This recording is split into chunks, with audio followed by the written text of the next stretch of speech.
Academy happy model है, आपको list मिली है? लेकिन डबल टू हैप्पी मॉडल अलग अलग है। जी जी अच्छा ठीक है। 227 से आप देखिए 238 तक। हाँ जी ये सारी बसें आपके नाम पे हैं। इनकी क्या पोजीशन है? सर जी लास्ट जो वो है वो फिटनेस हो गई है 30 जुलाई को। नीचे की जो 2000 रिकॉर्ड भी है कि किस गाड़ी का परमिट नहीं है, कि किस गाड़ी का फिटनेस नहीं है। कई कई बार तो ऐसा भी देखा गया कि वो गाड़ियां इतनी पुरानी है कि शायद आरटीओ के रिकॉर्ड में भी ना हो।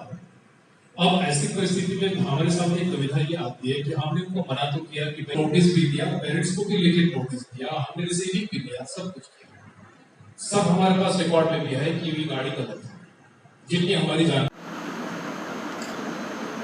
सर आज किस तरह की मीटिंग की जा रही है स्कूल में, क्या है निर्देश दिया गया? आज जो है हम लोगों ने सारे स्कूल के प्रबंधकों के साथ एक बैठक की है, जिसका मुख्य उद्देश्य यही था कि ज़्यादा से ज़्यादा स्कूलों की फ़िटनेस जो है वो पूरी हो जाए।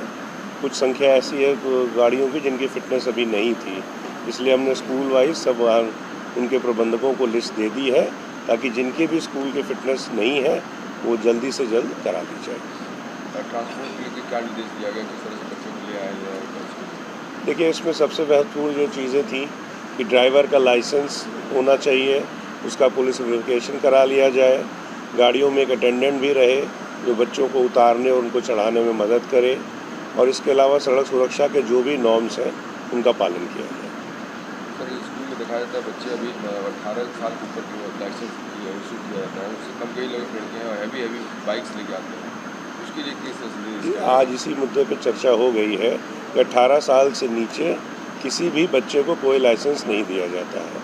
अगर कोई बच्चा गाड़ी से स्कूल आ रहा है तो हम आने वाले टाइम में उसकी जांच कराएंगे, अगर चलाता हुआ पकड़ा जाएगा तो उसको चालान किया जाएगा। स्कूल की भी कोई जिम्मेदारी होती है इस तरह के बच्चों को?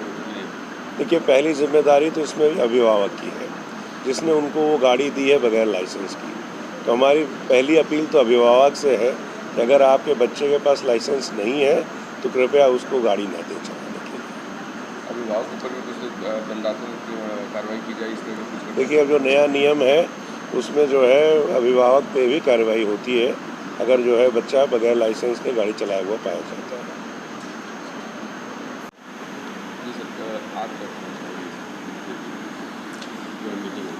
देखिए, आज की ये एक बहुत ही महत्वपूर्ण बैठक हुई है, जिसमें परिवहन विभाग के उच्च अधिकारी सम्मिलित हुए हैं और विद्यालयों के प्रतिनिधि प्रबंधक बड़ी संख्या में आज आए हैं। और ये बड़ा महत्वपूर्ण विषय है क्योंकि ये इसका संबंध बच्चों से है। अगर बच्चों को थोड़ी भी चोट लगती है तो उसकी गूंज पूरे प्रदेश में होती है, और बिना फिटनेस के कोई गाड़ी अगर चल रही है और अगर वो किसी की लापरवाही से चल रही है तो वो एकदम गलत है। मैं खुलेआम इसको कहना चाहूँगा और आश्वस्त करना चाहूँगा संभागीय परिवहन विभाग को कि हमारा पूरा सहयोग है आपको। आप जिन विद्यालयों की गाड़ियाँ नहीं हैं, फिटनेस प्राप्त नहीं जिनकी है, उनको आप बुलाएं अपने पास, उनकी गाड़ियों को फिटनेस कराएं, और कुछ समय बाद आप चालान भी करना चाहें तो करें, क्योंकि जो भी न्यायिक प्रक्रिया है उसको आप पूरी तरह से करें, ताकि बच्चों की सुरक्षा से कोई भी किसी प्रकार का कोई कॉम्प्रोमाइज़ न हो। और जहाँ तक विद्यालय प्रबंधकों की समस्याएं हैं उनको हम लोगों ने साझा किया है, और बहुत सारी समस्याएं जो आज इस संवाद के माध्यम से हल हो गई हैं, हल हो रही हैं, और हमारे सारे प्रबंधक और हमारे ट्रांसपोर्ट इंचार्जेस का एक ग्रुप भी बन रहा है, जिस व्हाट्सएप ग्रुप में ऐसी सूचनाएं हम एक दूसरे से आदान प्रदान करते रहेंगे। बड़ा अच्छा सुझाव था ये मनोज जी का और शिखर ओझा जी का। और इसके अतिरिक्त प्रशासन आरटीओ के पास हम लोग जाएंगे, जो भी चीज़ें हमारी जहाँ हमारे प्रॉब्लम्स हैं स्कूलों की, फिटनेस की प्रॉब्लम है या जो भी है समस्या, उसको वहाँ जाके ठीक करवाएंगे। मैं आभार प्रकट करना चाहता हूँ आरटीओ विभाग का और साथ में सभी स्कूल वालों का।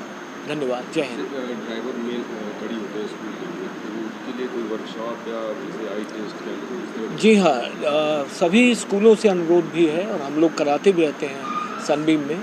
आप लोगों का एक एनजीओ है जो अभी कुछ दिन पहले आया था, उन्होंने भी बहुत सारे वर्कशॉप्स कराए थे और बड़े अच्छे तरीके से ड्राइवर्स को समझाया था। इनफैक्ट आप भी थे उसमें, हम लोग सब उसमें वर्कशॉप में थे।